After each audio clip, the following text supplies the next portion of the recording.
Makanya masyhur itu perdebatan Sayyidina Ali dan Muawiyah. Ini saya kutip sedikit. Ini ya sama-sama berpikir ekstrim, tapi ekstrim yang baik. Walhasil dalam satu kerja bakti di Masjid Kuba itu ada sahabat namanya Ammar. Ini di depan umum, ini penting. Kalau dalam ilmu hadis di depan umum ini penting karena nanti menjadi mutawatir. Beda dengan hadis yang Nabi ngendikan sama satu dua sahabat, namanya hadis ahadi. Di depan umum Nabi guyon gini sama Ammar, ya Ammar waihak taktuluka alfiatul baghiyah. Ammar, kamu ini nasib kamu itu agak sial. Karena nanti yang membunuh kamu itu kelompok yang tidak benar. Alfiatul baghiyah itu kelompok yang tidak benar. Itu disaksikan sekian sahabat. Walhasil suatu saat Ammar ini ikut perang dan ikut pasukannya Ali dan terbunuh oleh pasukannya Muawiyah. Seneng Ali. Walhasil Ammar ditemuin sama Ali. Ya Muawiyah, al-ana dhuhara bi anna fi'ati haqqun wa fi'ataka baghiyah. Sekarang kelihatan siapa yang benar. Saya yang benar, kamu yang salah. Kenapa? Karena Ammar kelompokku dan terbunuh oleh kelompok kamu. Padahal kata Rasulullah yang membunuh Ammar adalah kelompok yang salah. Tapi Muawiyah pintar sekali, dia jawabnya gini, laula kama kutila Ammar. Ammar terbunuh karena bela-belain kamu. Kalau kamu tidak nyuruh dia perang juga gak terbunuh kan. Jadi kamu ikut andil terbunuhnya siapa? Ammar. Tapi apa kata Sayyidina Ali? Idzan qatala Rasulullah Hamzah. Kalau teori itu Anda pakai, Rasulullah pun membunuh Hamzah. Sekarang Hamzah perang karena suruhan siapa? Rasulullah. Yang membunuh Hamzah siapa? Wahsy. Kalau teori itu Anda pakai, berarti Rasulullah pun membunuh Hamzah. Terus fasa kata Muawiyah, Muawiyah diam. Jadi fikih pun itu diputuskan lewat pikiran ekstrim, tapi bukan ekstrim yang merugikan orang lain. Ya, kalau merugikan orang lain namanya sudah la dororo wa la dirar, dia menyalahi aturan ini. Faham fundamentalisme atau ekstremisme atau apa sajalah, itu korban pertama adalah Rasulullah SAW. Bukan kita, tapi Rasulullah. Karena mindset pikiran orang-orang yang memaksakan garis lurus itu pokoknya seperti ini. Misalnya begini, nubuah, cara berpikir Nabi itu beda dengan cara berpikir orang banyak. Jadi kalau Rasulullah itu punya teman, misalnya Abu Bakar, Umar, Utsman, Ali, teman-teman yang biasa heroik, biasa pahlawan. Ciri khas heroikisme adalah dia suka memberi. Itu kalau Nabi dapat ghanimah itu tidak dikasih. Karena cara berpikir Nabi, orang yang biasa baik, biasa memberi, biasa pahlawan, biasa patriotis. Kalau biasa dikasih, ini jadi pasien. Masa biasa jadi pahlawan, sekarang jadi apa? Pas. Ini pikiran Nabi. Tapi pikiran orang-orang Khawarij beda. I'dil ya Muhammad. Muhammad, kamu itu harus adil. Bagaimana mungkin kita-kita ini yang lama ikut perang, kemudian yang mendapat bagian banyak ini orang yang baru bergabung sama Islam. Nabi masih rileks, masih jawabnya ada emosi, masih rileks. Wa may ya'dilu idalam akun adil. Kalau saya ada adil, lalu siapa yang paling adil? Umar tidak serantan coro Jawa itu, emosi sekali. Khalid bin Walid, dan ya Rasulullah adrihumukum, saya kasih izin atau biarkan saya membunuh orang itu. Tapi apa kata Rasulullah? Jangan, nanti saya dikira membunuh sahabat saya sendiri. Rata-rata syarikul hadis mengatakan itu namanya Dzul Khuwaisirah. Artinya begini, ketika Anda berpikir bahwa adil adalah pembagian secara rata, Anda akan menabrak pikiran nubuwah, dan itu korbannya adalah Rasulullah Muhammad SAW. Ternyata terusannya cerita seperti ini. Ini biar sampai tahu sejarah fundamentalisme atau ekstremisme. Orang-orang kayak saya sebut contoh ya, karena saya punya tradisi ahli hadis. Ketika beberapa orang dikasih Rasulullah, ada yang dikasih kambing sampai 100, sampai unta 100, sampai ada yang dikasih Abinan Jabalain, itu pernah dihitung sekitar 4.000. Sementara sahabat-sahabat muhajirin gak dikasih apa-apa, orang Ansor juga gak dikasih. Setelah mereka dikasih, ya pulang, sudah dapat ya pulang. Ketika Nabi digugat, itu peristiwa Hunain juga beberapa kali dialami Nabi. Apa kata Rasulullah? Ama tartona ayarji an-nasu bisyati wal ba'ir wa tarji'una antum bi Rasulillah sallallahu alaihi wasallam ila rifatikum. Dorong Jawa ngeten, lihat. Mereka ketemu saya ini Nabi, saya ini Rasulullah, tapi mereka minta saya itu kambing. Setelah saya kasih kambing ya mereka pulang. Bayangkan kalian orang Ansor, kamu pulang itu membawa saya. Enak mana? Untung mana? Bawa kambing sama bawa Rasulullah. Baru orang Ansor nangis. Rodina ya Rasulullah, Rodina. Akhirnya Rasulullah ikut pulang. Orang Ansor ke Medina. Orang-orang Bedui Mekah yang baru Islam sekarang ngurusi Rasulullah sementara untuk wedus pulang. Saman milih jadi orang Bedui apa orang Ansor? Ansor. Sekarang ya seperti itu. Kamu biasa heroik, biasa ngasih kiai kamu, ngasih hadiah kamu, biasa ngasih ibu kamu uang. Ternyata ibu kamu setelah kamu kasih uang dikasihkan adik kamu atau kakak kamu yang nggak pernah kerja, terus kamu marah-marah, ini tidak adil. Saya yang memberi nggak dikasih, ini yang nggak kerja dikasih terus. Loh, kamu biasa jadi pahlawan kok turun kelas menjadi apa? Pasien. Kamu milih jadi pahlawan apa pasien? Pahlawan. Jadi sebetulnya faham-faham ekstremis ini dari kegoblokan, berpikir nubuwah sehingga tidak punya rasa ibadah. Lah ini yang menjadi orang-orang ekstrim. Jadi korban pertama ekstremitas itu bukan sahabat tapi Rasulullah Shallallahu Alaihi Wasallam, yaitu Nabi dibilangin oleh mereka, "I'dil ya Muhammad, kamu kalau bagi harus adil." Pikiran mereka kalau adil sama rata sama. Jadi kalau pakai pikiran itu, saya minum di sini itu haram, mau ndak ikut bikin kok minum. Ayo nak tamu, teko-teko mangan, sing masak kangelan urung mangan. Itu jadi edan bareng. Itu sama seperti kasusnya Bahram Al-Majusi itu. Dia itu seorang raja kaya, punya anak cantik. Dipikir-pikir, anakku ayu dirabi nang liya rugi, sing gedhekno aku sing rumah aku dirabi wong liya. Maka dia berpikir mau dinikahi sendiri. Karena tadi melihat Mas Nadir ya orang Kenya tadi, apa Nigeria, Nigeria. Terus malah nggak layak itu maksudnya orang. Ini Mas Nadif ini termasuk harus mendukung gerakan tidak ekstrim. Nyawanya masih itu karena barokahnya beliau agak-agak gitu, tapi nggak sampai liberal ya, agak-agak pokoknya itu. Karena ketika ada gerakan ekstrim di Mesir itu termasuk dia DPO. Ternyata setelah ada intelijen, beliau pas buka itu nggak makan dulu tapi rokok dulu. Wah, ini mesti orang sekuler, nggak ekstrim. Akhirnya nyawanya sampai sekarang itu barokahnya rokok pas iftar itu pas. Saya tanya ini masih hidup, iya mas ya? Ya pernah sepuh sama saya. Jadi pikiran-pikirannya Bahram itu seperti itu. Walhasil akhirnya Bahram itu menikahi anaknya sendiri. Masyhur itu dalam cerita. Jadi ceritanya itu ada seorang wali tidur di Masjid Haram sama Rasulullah, ditemuin gitu. Terus kata Rasulullah, salam saya untuk Bahram Al-Majusi. Ternyata dicari-cari nggak ada Bahram lain kecuali Bahram yang berdua, bahkan anaknya sendiri mau dinikahi. Ya cara berpikir karena seperti itu.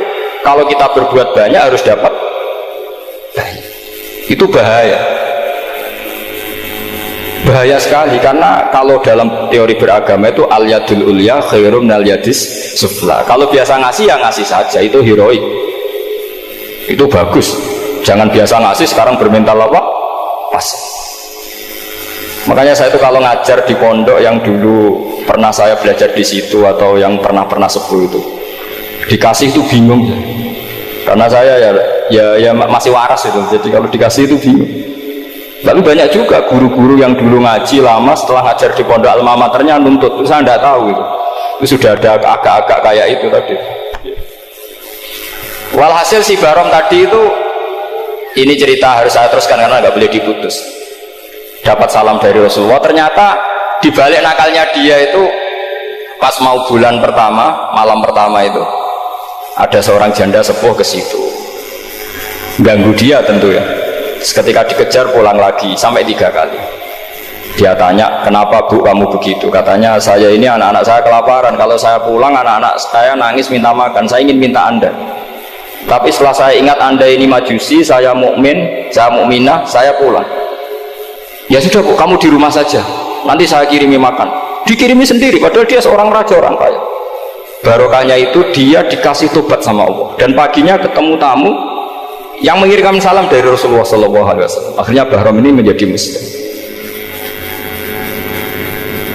Tapi intinya berpikir seperti tadi itu salah, bahwa kalau saya berjasa banyak harus mendapat apa? Ini cara berpikir orang-orang Khawarij. Begitu juga era Sayyidina Umar, era Sayyidina Utsman, Ali, itu juga ngalami orang-orang yang ekstrim. Misalnya begini, saya contohkan korban-korban ekstrim yang real. Sayyidina Ali itu masyhur, dia punya musuh besar namanya Muawiyah. Karena permusuhan ini tidak bisa dihindari. Jadi kalau dalam fikih Islam ini anak-anak saya ajari fikih.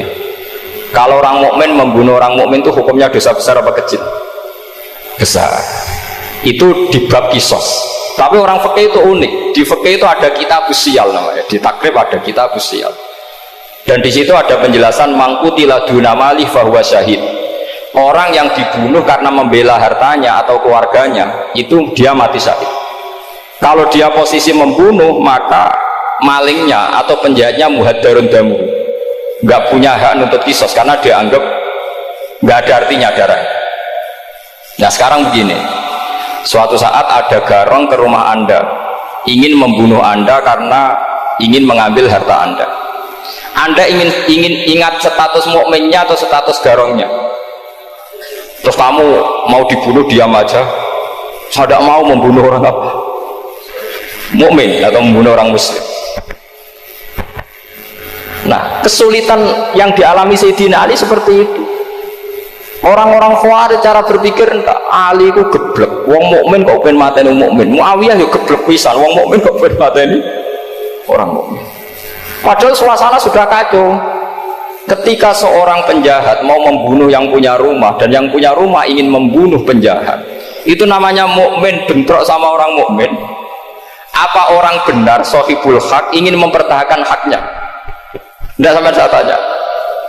Itu sahibul hak, yaitu yang punya rumah ingin mempertahankan haknya. Meskipun dalam duel ini kadang terjadi pembunuhan. Nah di sini ini ya, ulama ahli sunnah menyebut masalah istihadiyah. Kelompoknya Sayyidina Ali mempertahankan nyawanya meskipun dengan cara membunuh pasukan Muawiyah. Pasukan Muawiyah juga mempertahankan nyawanya meskipun harus membunuh pasukan Ali. Zaman itu susahnya istihad seperti itu.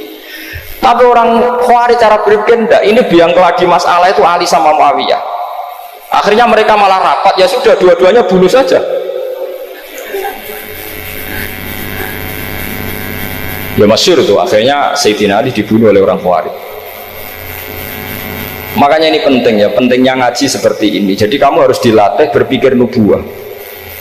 Ya dilatih berpikir apa? Nubuwah, disebut al ulama warasatul anbiya.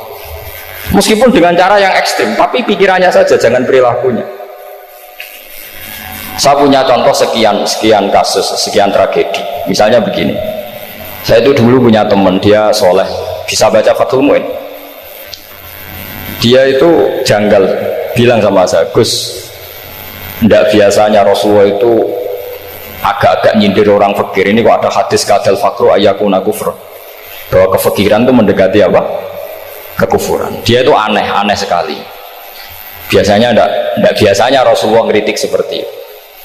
Walhasil ini singkat cerita, anak ini ngalami satu trauma. Dia itu miskin. Gara-gara miskin gitu jadi burunya orang non muslim. Dan sering disuruh nganter majikannya itu ke tempat-tempat lokalisasi. Dia mulai mikir, ini gara-gara fakir saya harus nganter orang ke lokalisasi. Mulai ingat dia, Sodaqah Rasulullah, ini gara-gara fakir saya jadi pengantar orang ke lokalisasi. Suatu saat majikannya itu benar-benar bangkrut, malah dari disuruh nganter, pokoknya carikan yang cantik bawa sini, positif. Nah, dia akhirnya walhasil lari terus keluar. Terus dia cerita betapa ekstrimnya fakir, sehingga gara-gara fakir saya harus jadi penolong orang yang mau apa maksiat. Anda boleh berpikir ekstrim, tapi ekstrim dalam melawan kemungkaran itu tadi. Saya nggak boleh jadi fakir, tapi takutnya fakir yang nanti jadi alat kemaksiatan. Imam Ghazali juga punya contoh seperti itu. Imam Ghazali pernah marah besar ketika tren di Baghdad itu orang belajar fikih semua. Hatta la yakuna thamma tabibun illa min ahli dhimmah, kata beliau. Sampai di Baghdad itu tidak ada dokter kecuali orang kafir dhimmah. Akhirnya kalau ada ulama sakit, saya masih ingat pas kecil, kalau ada ulama sakit itu tidak boleh dibawa ke rumah sakit, takutnya ketemu dokter muslim, non muslim malah disuntik langsung apa? Mati. Akhirnya ulama saat itu berfatwa, orang Islam harus ada yang jadi dokter. Banyaklah gus-gus yang sekolah kedokteran. Yang masyhur seperti Sahal itu, Sahal bin Abdul Fattah. Itu dulu putranya Ki Fattah yang menolong Mbah Mahfud saat sembunyi. Saking idolakannya Basal, anaknya dinamakan Sahal, tapi dia jadi dokter spesialis bedah. Begitu seterusnya urusan negara. Dulu itu orang jabat itu tidak boleh, karena jabat itu dekat dengan syubhat, dekat dengan haram. Tapi gara-gara pejabatnya non muslim, kalau bikin aturan ya ala non muslim. Ulama akhirnya sadar, andikan kita yang jabat pasti tidak seperti itu. Bisa bikin perda ini, bisa bikin pelaturan begini yang menguntungkan Islam. Nah, jadilah banyak pejabat yang sekarang muslim. Tempat-tempat maksiat di obrak-abrik sama Satpol PP macam-macam, kita untung. Tapi kalau orang-orang khawarij pikirannya pokoknya pejabat itu dekat dengan haram, dekat dengan syubhat. Padahal dengan kita jabat bisa bikin perda atau apa yang menguntungkan Islam. Kemudian menjadi masalah baru secara fikih. Ini adik-adik dengerin biar kulino senam fikih. Kalau caleg soleh, misalnya Mas Nadif nyalek, ini tadi tak guyoni, mau jadi bupati ndak kalian mau usah dukung. Jadi misalnya gini ya, Zaid sama Bakar, saya Bakar itu orang soleh, mau jadi calon lurah. Dia tahu kalau dia lurahnya kampung lebih baik. Kalau yang jadi ini Zaid, itu kampung itu rusak karena dia suka dugem, suka macam-macam.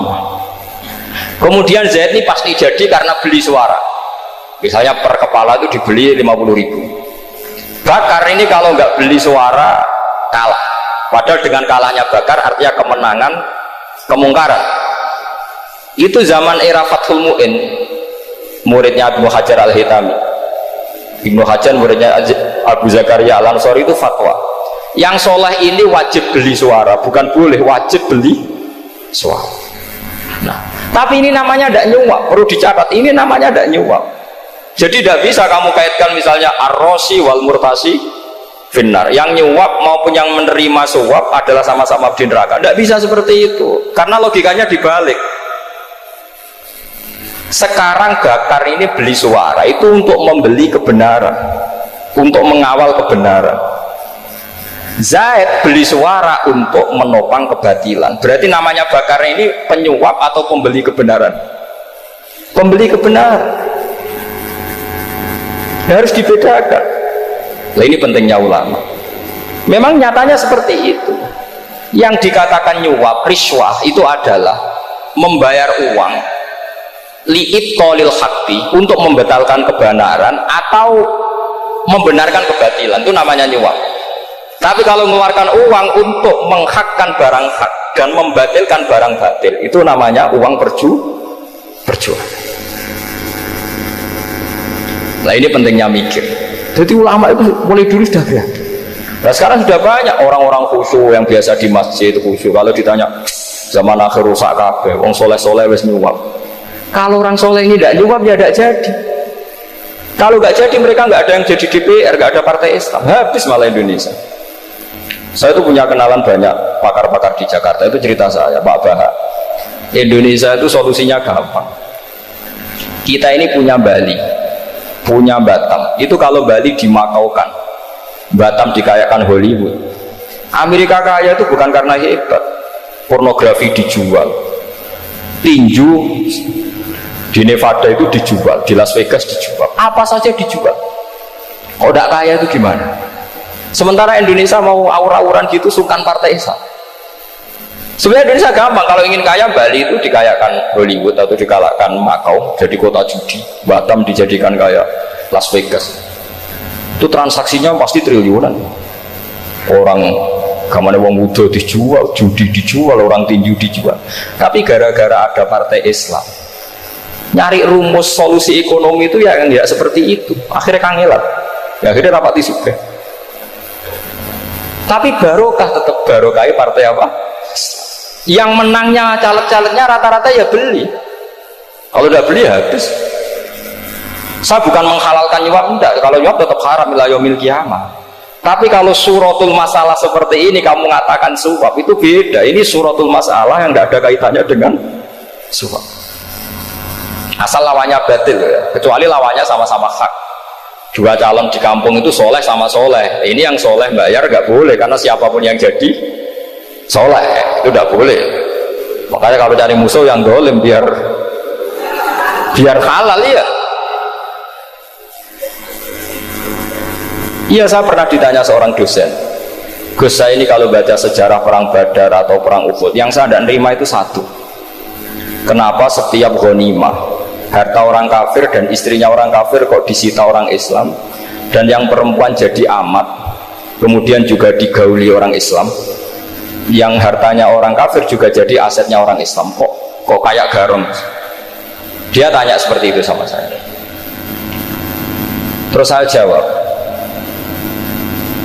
kalau sampean ada garong dan kemudian bawa senpi, senjata api, kemudian garong Anda, penjahat Anda lumpuhkan, ya senpi itu harus Anda kembalikan. Monggo penjahat ini kagungan jenengan beto wangsul, karena ada milik Anda, harus dikembalikan. Wah, tidak bisa Bapak, kalau saya kembalikan pasti dipakai jahat lagi, dipakai kriminal lagi. Ya sama, kalau asetnya orang kafir dikembalikan ke orang kafir akan menjadi aset kekafiran lagi untuk menghancurkan kita. Nah, perempuan juga sama. Perempuan itu alat produksi. Jika perempuan tadi dikembalikan ke orang kafir, maka kamu menolong populasi orang kafir. Ya seperti itu. Paham ya? Makanya disita dalam perang loh ya, tapi dalam perang yang legal. Nah itulah kenapa amat halal. Makanya di Quran itu illa ala azwajihim aw ma malakat aiman. Paling enggak itu masih ada ulama atau pemikir atau ustadz siapa saja yang bisa memahami logika apa? Islam. Nanti kalau ulama ini sudah meninggal, orang akan mencibir Islam dengan cara mengatakan Islam itu jahat, yaitu menyita hartanya orang kafir dan istrinya orang kafir setiap kali terjadi perang. Karena pemikiran ini pasti sama-sama kutubnya sama-sama ekstrim. Nah ini penting saya katakan. Makanya masyhur itu perdebatan Sayyidina Ali dan Muawiyah. Ini saya kutip sedikit. Ini ya sama-sama berpikir ekstrim, tapi ekstrim yang baik. Walhasil dalam satu kerja bakti di Masjid Kuba itu ada sahabat namanya Ammar. Ini di depan umum, ini penting. Kalau dalam ilmu hadis di depan umum ini penting, karena nanti menjadi mutawatir. Beda dengan hadis yang Nabi ngendikan sama 1-2 sahabat, namanya hadis ahadi. Di depan umum Nabi guyon gini sama Ammar, ya Ammar waihak taktuluka alfiatul baghiyah. Ammar, kamu ini nasib kamu itu agak sial, karena nanti yang membunuh kamu itu kelompok yang tidak benar. Alfiatul baghiyah itu kelompok yang tidak benar. Itu disaksikan sekian sahabat. Walhasil suatu saat Ammar ini ikut perang dan ikut pasukannya Ali dan terbunuh oleh pasukannya Muawiyah. Seneng Ali. Walhasil Ammar ditemuin sama Ali. Ya Muawiyah, al-ana dhuhara bi anna fi'ati haqqun wa fi'ataka baghiyah. Sekarang kelihatan siapa yang benar. Saya yang benar, kamu yang salah. Kenapa? Karena Ammar kelompokku dan terbunuh oleh kelompok kamu. Padahal kata Rasulullah yang membunuh Ammar adalah kelompok yang salah. Tapi Muawiyah pintar sekali, dia jawabnya gini, laula kama kutila Ammar. Ammar terbunuh karena bela-belain kamu. Kalau kamu tidak nyuruh dia perang juga gak terbunuh kan. Jadi kamu ikut andil terbunuhnya siapa? Ammar. Tapi apa kata Sayyidina Ali? Idzan qatala Rasulullah Hamzah. Kalau teori itu Anda pakai, Rasulullah pun membunuh Hamzah. Sekarang Hamzah perang karena suruhan siapa? Rasulullah. Yang membunuh Hamzah siapa? Wahsy. Kalau teori itu Anda pakai, berarti Rasulullah pun membunuh Hamzah. Terus fasa kata Muawiyah, atau Muawiyah diam. Jadi fikih pun tuh diputuskan lewat pikiran ekstrim, tapi bukan ekstrim yang merugikan orang lain. Ya, kalau merugikan orang lain namanya sudah la dororo wala diror, dia menyalahi aturan ini. Makanya saya pernah ngaji di sini dulu ketika tahun kemarin. Fikih-fikih Islam itu punya rumus, itu ya gara-gara pikiran ekstrim sebetulnya. Saya pernah nyontohkan adalah orang itu kalau sholat jenazah itu mayitnya di depan, itu ulama fikih tidak ada yang punya alasan, mau hanya bilang gini, hakadha wajadna salafan wa khulafan, mulai dulu kalau nyolati mayit ya jenazahnya di depan, ya hanya gitu saja, tidak punya alasan. Makanya ulama lain mengatakan tidak apa-apa jenazah di belakang, yang sholat di depan. Kenapa? Fa innaha laysat bimanzilatil imam. Memangnya jenazah imam harus di depan? Itu ya tidak ada yang bisa bantah. Bagaimana mungkin harus di depan? Oh enggak, imam kok harus. Yang harus di depan itu imam. Jenazah itu imam apa enggak? Enggak. Terus alasan kedua, sholat ghaib. Kalau ada orang mati di Surabaya, Mas Nadib di sini, sholat ghaib boleh enggak? Boleh. Jenazahnya di depan apa belakang? Di belakang kan? Berarti harus nggak jenazah di depan? Ya dia mau ngake yang jelas kalau itu. Lah ini contoh-contoh kecil. Nah orang Khawarij itu orang yang paling tidak mau menerima otak-atik seperti itu. Akhirnya jadi goblok bareng tadi. Ya makanya Rasulullah pun jadi korbannya Khawarij. Muhammad, kamu harus adil, karena pikiran mereka adil itu yang memberi banyak ya dapat banyak. Kalau pikiran nubuah tidak seperti itu. Kalau yang biasa memberi, biasa heroik, biasa baik, ya biar tetap biasa memberi. Jangan dilatih jadi apa? Pasien. Ini mungkin adik-adik juga agak keberatan, tapi harus dilatih. Makanya saya itu jadi kiai itu yang mulai kecil, anaknya kiai, putu kiai, saya itu yang mulang itu senang. Saya tidak pernah terlintas dikasih santri atau dihormati, anda. Mungkin sampai mati agak terlintas. Ya pikiran saya sederhana. Biasa mulang pahlawan, malah sekarang pasien itu malah kayak cemen, kayak turun kelas gitu. Jadi saya terus ya enggak kepikiran sama sekali. Loh kalau saya minta sama Allah, karena itu atasan saya. Makanya ada ulama yang ekstrim gini, ini kisah nyata. Ada ulama alim datang ke seorang raja, rajanya ini soleh padahal. Ternyata pas raja itu berdoa, ya Allah saya kasih ini. Padahal ulama tadi itu mau mengajukan proposal, mau minta apa gitu. Terus dia pulang, ketika ditanya, Pak Kiai kenapa pulang? Ternyata raja itu minta zat yang sama yang saya mintai. Kalau raja saja masih minta, ngapain saya minta raja? Saya akan minta zat yang dimintai raja. Terus pulang deh. Oh, itu ya pikiran ekstrim, tapi bagus ekstrimnya. Saya akan minta zat yang dimintai raja. Kalau sampean kan enggak, uteknya saya les, sholat dinteni, tetap jalo. Oh, orang mikir seperti itu. Memang salah didik, salah itu tadi. Nah, ini harus dilatih. Masyhur itu ketika Nabi pas Fathu Makkah itu, orang-orang Ansor komentari Nabi gini, ketika Nabi sangat happy di Mekah, sangat enjoy di Mekah, kata orang-orang Ansor, amar rojul fa'adroka durok fatun fi ahli wa ulfatun fi asyiroti. Namanya orang pasti happy kalau di kampung halaman. Jangan-jangan Rasulullah itu nanti hidup di Mekah lagi, karena Mekah sudah dikuasai orang Islam. Beliau pasti kangen sama keluarga, sama Mekah. Tapi ya sama, ketika Rasulullah mulai ngasih itu, orang-orang Quraisy dikasih banyak, orang Ansor juga pikirannya seperti itu. Baru orang Ansor dilatih pikiran nubuwah, yaitu tadi mereka itu dapat kambing, dapat sapi terus pulang. Kamu mendapat saya, milih mana? Milih Rasulullah Shallallahu Alaihi Wasallam. Sekarang kamu saya balik, kamu punya kiai, kamu bisa memberi hadiah, memberi beliau. Suatu saat kiai anda ini kaya raya, terus sering ngasih orang-orang yang nggak pernah berjasa, kamu nggak pernah dikasih. Itu kalau pakai pikiran Khawarij, kiai ini salah karena ngasih orang yang tidak berjasa. Tapi kalau kamu pakai pikiran nubuah, enggak, alhamdulillah saya tetap istiqomah memberi kiai itu, dan alhamdulillah nggak dibales, semoga balasannya di akhirat. Ya sudah seperti itu. Kalau pakai pikiran gengsi tadi seperti itu, masa biasa memberi sekarang posisi diberi, saya rak turun kelas. Jadi sebetulnya pikiran ekstrim itu boleh, tapi untuk yang seperti ini bukan ekstrim yang tadi. Makanya ini disebut al-hujjat. Al-hujjat itu satu logika yang bisa mematahkan asumsi awal. Ini saya harap santri-santri matolek mau putra maupun putri berpikir seperti ini, sehingga sama. Jadi misalnya sekarang dibalik, kalau ada orang NTT yang masih non muslim, itu orang kafir yang harus dibunuh atau orang kafir yang harus didakwai? Mesti pikirannya itu, kalau Nabi itu ya semua yang didakwai Nabi dulu orang kafir. Nah, ketika Nabi di Mekah itu pertama ketemu orang kafir itu dibunuh atau didakwai? Didakwai. Ya berarti pilihan sekarang ya didakwai bukan dibunuh. Nah soal perang itu perang itu beda dengan membunuh. Ada janjinya, ada macam-macamnya, terus nggak ada solusi, itu baru ada apa? Perang. Jadi kalau sudah dibalik-balik gitu, makanya kata ulama-ulama, Khawarij itu pasti salah. Pasti salahnya adalah kalau orang nggak benar ya dibenarkan bukan dibunuh. Kalau setiap orang kafir dibunuh, Nabi kapan jadi nabinya? Karena orang kafir habis. Jadi metode bil hikmati ada, metode hasanah ada, karena orang kafirnya sudah apa?